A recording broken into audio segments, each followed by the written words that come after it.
this was a long, arduous process for me to decide to do this.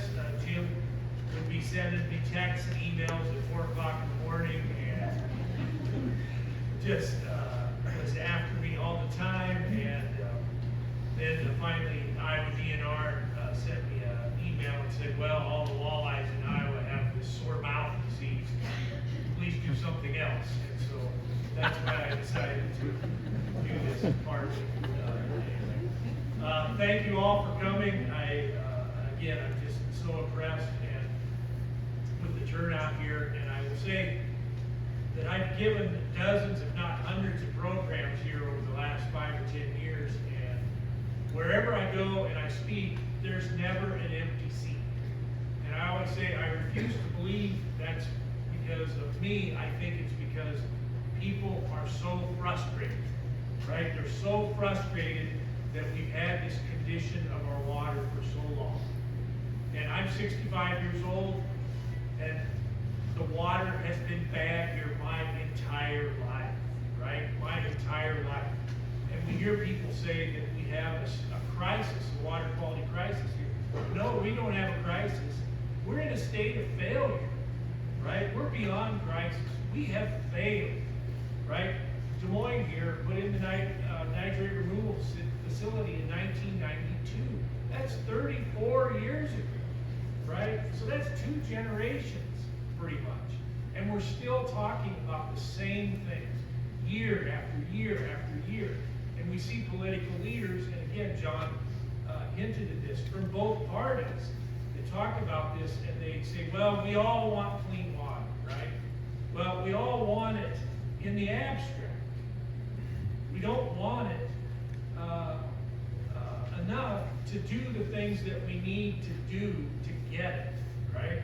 And so that's the problem. It's not that the source of the problem is mysterious. It's not like the solutions are mysterious. It's just that we lack the will and the courage to do what needs to be done. So a lot of talk you hear out there is, well, we can't blame farmers. You know, farmers aren't the main issue here. And what I say to this all the time is, look, the problem isn't that farmers are evil. The problem is they're human beings. And they're making the same decisions that most of us would make given the same set of circumstances. So we need a different decision-making framework here for farmers where they can still be prosperous, but they can farm in a way that gives us the environmental outcomes that we want. Down here in Des Moines and elsewhere downstream, wherever you are in Iowa, we're not getting those environmental outcomes that we want, right? We're dissatisfied, we're disgusted, we're frustrated.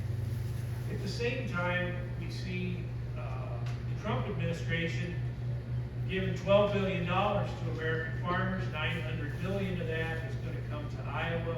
Farmers are dissatisfied with the amount of money that they're earning, right? They think they should earn more based on what they're doing. And so on the one hand, we have citizens that are dissatisfied with the environmental outcomes from farming. On the other hand, we have the producers, the farmers, that are dissatisfied with the amount of money that they're getting. So we have dissatisfaction with outcomes on both ends. So why are we doing this, right? If nobody's happy with this system, if we're unhappy with the water and we're unhappy with farm incomes, why are we doing this? Well, it's because we have these ungovernable multinational corporations. They're happy, right? They're happy. They're making money. They make money whether or not the farmers are making money. They make money even if our water is polluted. And we do nothing to hold them accountable for this pollution. And so we have these corporations, Cargill, Bayer, Syngenta, Corteva, Coke, you name it. They come in here and they extract the wealth from Iowa. They extract the wealth from us. And then they leave us with the pollution, and they leave us with the responsibility to mitigate it. And I think that's wrong, right? I think that's wrong.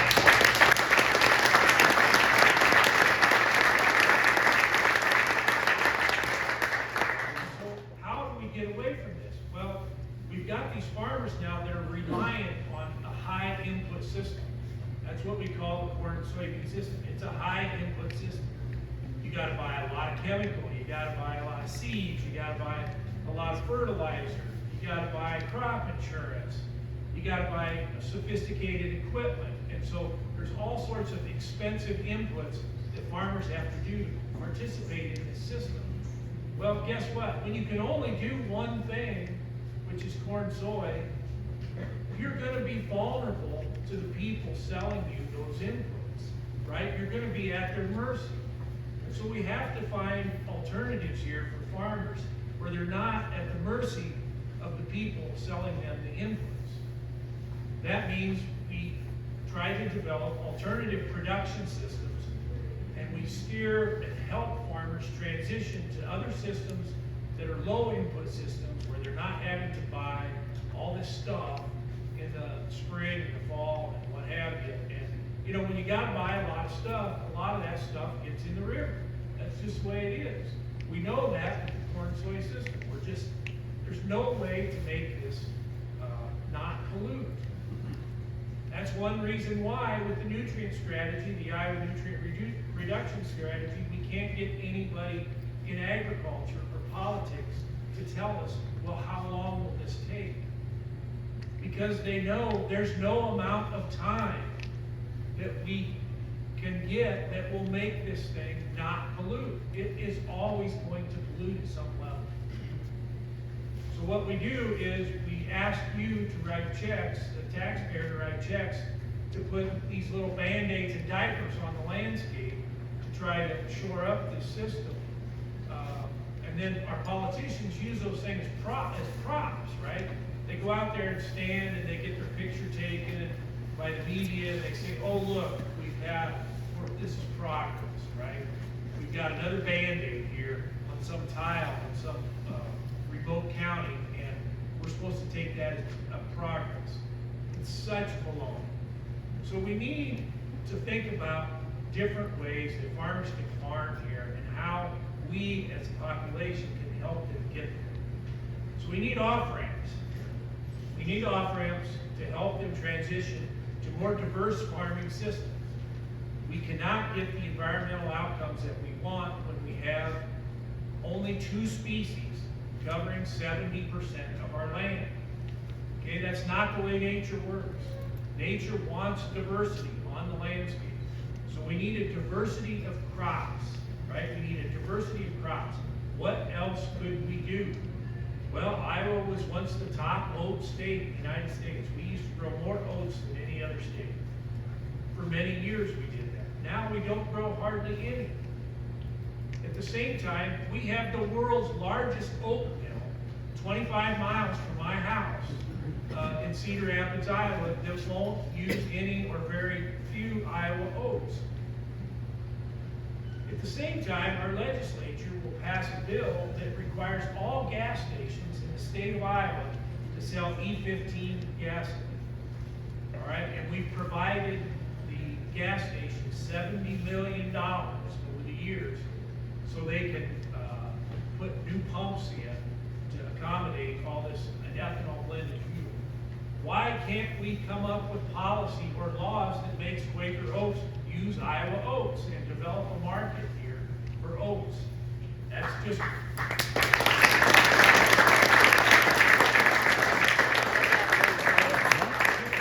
idea we could consider, right? And there's all sorts of things like this we could do. Iowa used to be the top apple state, believe it or not. We used to grow more apples than any other state in the United States. Why don't we do that, right? Because we're so pigeonholed into this corn and soy system by agribusiness and the insurance companies and policy at the federal and state level. So we need these off-ramps to help farmers transition to these more diverse systems. I think it's fair to ask the taxpayer to participate in that. And so if you're a farmer, you just don't wake up one morning and say, oh, I'm going to grow apples or I'm going to grow oats. You have to know that you're going to have a market to sell that stuff. We could also grow forage crops, clovers and alfalfa, and we could return cattle to pasture instead of having them in these feedlots, in indoor confinements. It's fair to ask the taxpayer to help the farmers transition to that. If you're a farmer and you still want to stay in the fast lane of corn, soy, and CAFO, then okay, that's fine, but we're going to regulate that, okay? There's common sense things we can do to help that system produce better environmental outcomes. All sorts of things. You drive across Iowa, you drive up to a stream, to a bridge, and you see crops planted right up to the edge of the stream. If you're in northern Iowa and you drive on a county road and you drive into Minnesota, you can see when you're in Minnesota because all the streams are buffered in Minnesota. Here they're not buffered. We have no law. They have a law in Minnesota. Why don't we buffer our streams? That is Conservation 101, right? That's what we can do. If we can't even do what we can do, how are we ever going to do the hard stuff, like putting cover crops on half the land? So that's one example of a rule or a regulation.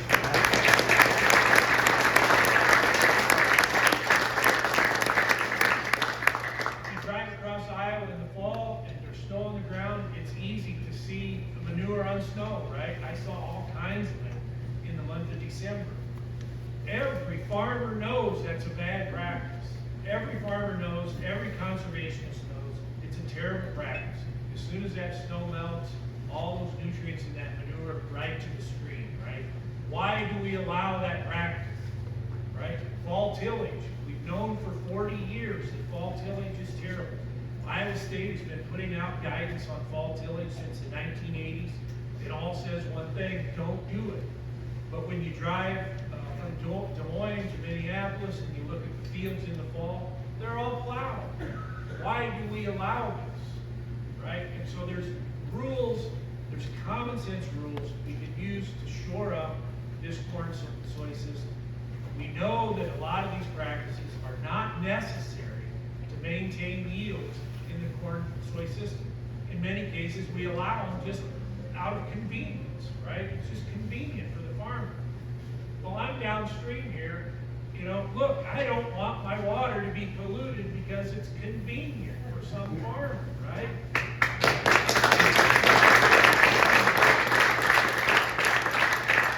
So I think this is the plan. Steer farmers onto these off-ramps into more diverse systems, or regulate the corn soy system. And so I think, the urgency I see now is intense, right? Everybody's frustrated. Everybody's gnashing their teeth. Why are we still at this after all these decades? I think the time is right. The time is right to strike, right? Strike when the iron's hot, or make hay when the sun shines, whatever saying you want to use. Now is the time to do that. The political moment is here for us to finally get the water that we want.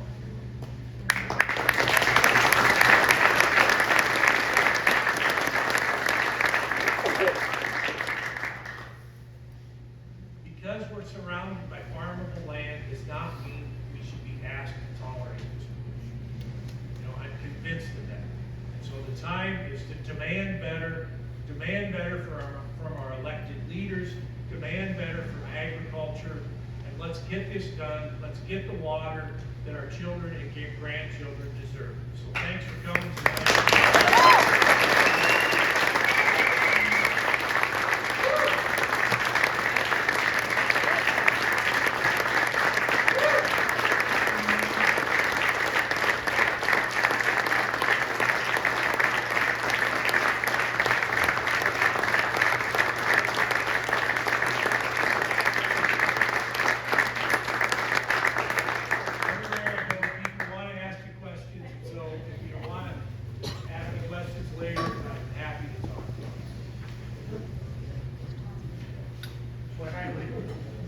What I would suggest is we just have one mic, is that we allow a limited number of questions. I think it's going to be hard to hear, but people may want to. If you have a question, I would ask that you approach here so that when you speak, others can hear you.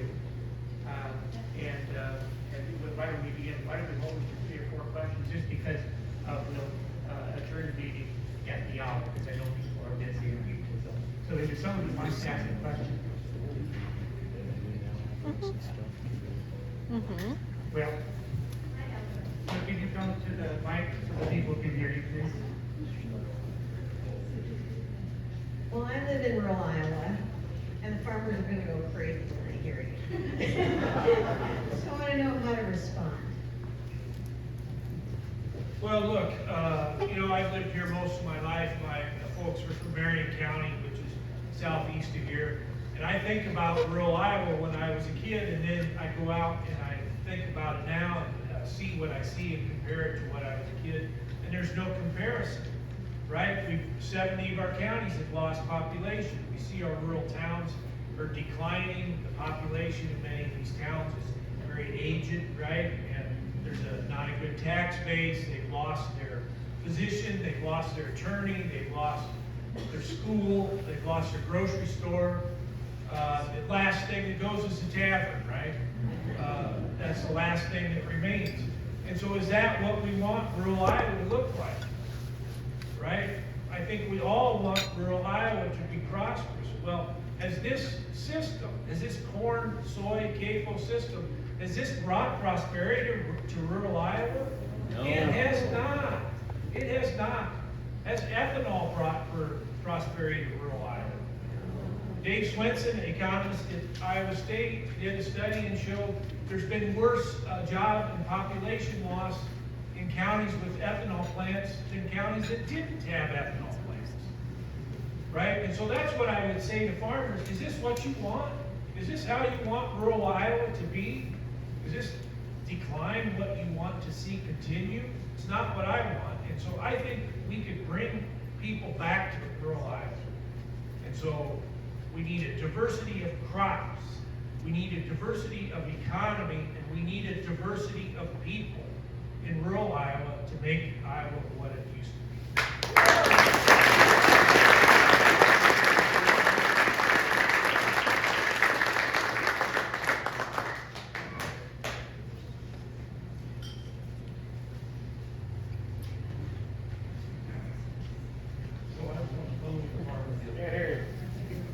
And talking about the farm you're gonna do with seasonal apple. And he said, I support what Chris wants to do, but farmers won't. Farmers won't vote for him because they don't want to be told what to do and they don't like change. So how did you convince farmers that you're in line? Look, Mike Bank says I hate farmers. So he says, what can I do to convince farmers I'm not the enemy? And so Mike Nag said, well, I hate farmers. Well, I don't hate farmers. We need more farmers. Okay, we need more farmers. I had a farmer tell me years ago, well, you can't do conservation when you have a 54-row planter. Okay, well, that person is farming thousands and thousands of acres. And so we need a system here where we have more farmers. And that means making land available for young farmers. And you see, Farm Bureau says the same thing. We need more farmers. We need opportunities for young farmers. What's their strategy? It's to get the state to divest themselves of this public land. Well, we don't want that, right? We hardly have any public land now as it is. And so we need policies that make land available to farmers. Well, how do we do that? Well, we have over half of our land in Iowa is rented. Right? And so we have people sitting in offices in Minneapolis and Omaha, Des Moines, and Chicago that own farmland and they're renting it out. Well, couldn't we develop some policies to inspire these people to divest themselves of this land and make it available? We need more farmers, right? That is my emphasis here. It's not that we hate farmers or that we think farmers are bad. Like I said, they're making the same decisions that most of us would make given the same set of circumstances. As far as convincing them to vote for me, look, electing the Secretary of Agriculture should not be a popularity contest for a farmer that has political ambitions, right? The fact or the idea that this needs to be a farmer, I think, is not right, because look, we all vote for the office, right? We all vote for the office. You shouldn't be voting for a favorite farmer. You should be voting for a person that can help develop ag policy that's the best for all Iowans.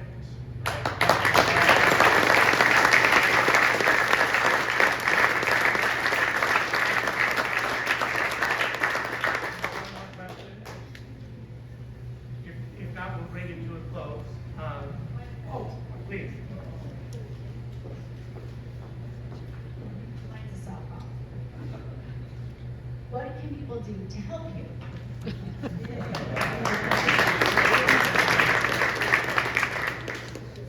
Well,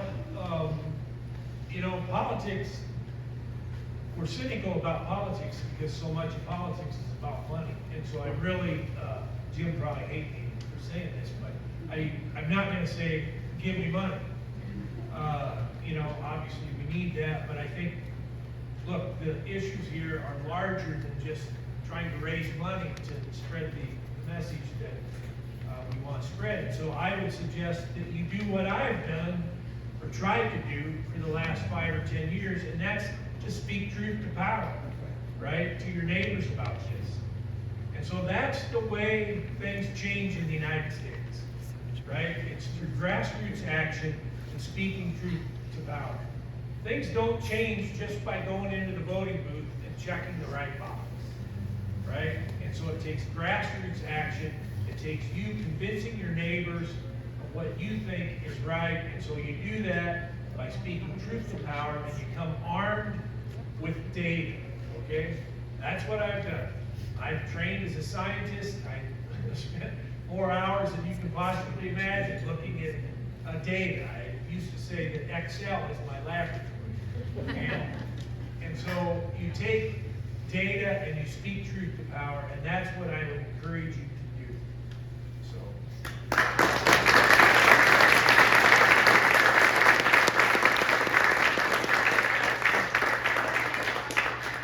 From a smaller county, go to your county board of supervisor meetings.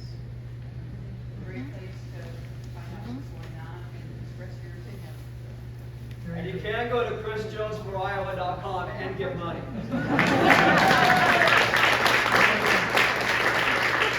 Thank you for coming. I never thought you were a part of groups like this. There's so much energy.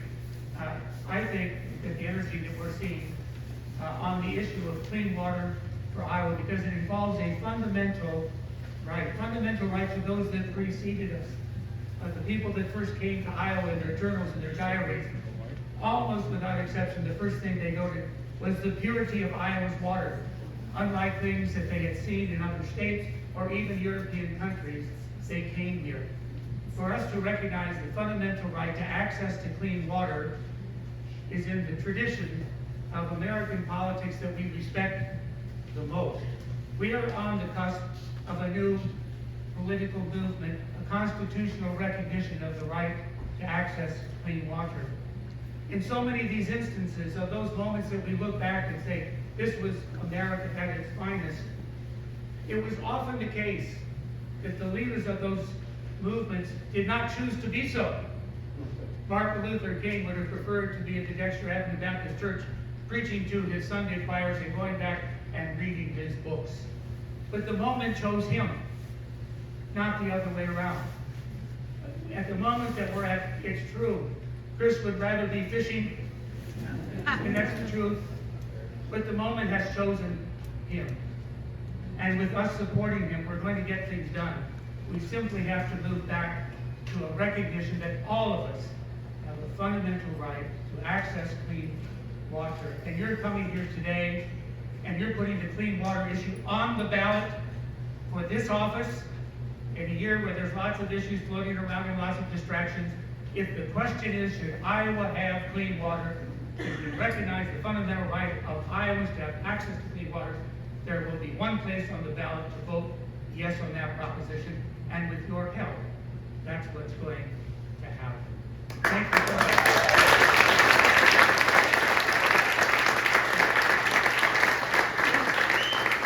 I want to say one other thing. I live in Iowa City, and I've lived a lot of places, and Iowa City is the best place I've ever hear, especially Republicans mock it, as the People's Republic of Johnson County, but, you know, once you live there, you realize, look, this is the best place to live.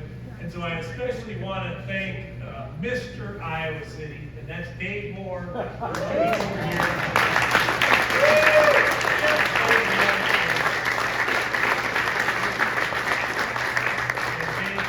I don't know much about anything. Well, that's wrong, because when I go down to the public library, he's carrying out a stack of books that, you know, any normal person couldn't read in years. I know he knows.